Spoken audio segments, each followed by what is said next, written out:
یو اس اس ار چې کوم ډیس انټیګریشن اف یو اس اس ار نو ډیر په لوی شمیره کې سټنګر نومي میزایل پاتې شوی د افغانستان کې. بیا د هغې دپاره یو ډرایو هم چلېدلی و دلته چې کومه مجاهدینو هغوی ته په هغې کې به یې لکه مطلب پیسې لګولې چې د هغې نه یو چپ و هغه به یې ترې لرې کوو چې دا ناکاره شي. هغه څیز هم لکه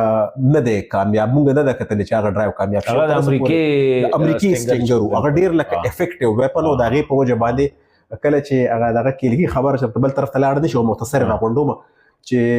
سټنګر دیټ واز ا گیم چینجر ان افغانستان جهاد کې چې کومه ده، ځکه چې اول کله د هغوی هغه هلیکاپټر هغې کله شاټ ډاون کو نو په کرملن کې لکه مطلب رنګ بیل کنه چې هغه دغه وشو کنه چې اوس لکه سټنګر راورسېدو مجاهدینو لاس له، نو هغه چې کوم ده نو هغه هم څیز هم ناکامه شوی. دا اوسنی بیان چې د ټرمپ لاله کوم دی دا بیخي لکه موزیکا خیز ماته لګي، ځکه چې هغې کې صرف داسې نه ده چې داسې سنسیټیو او داسې واضحه ویپن دی.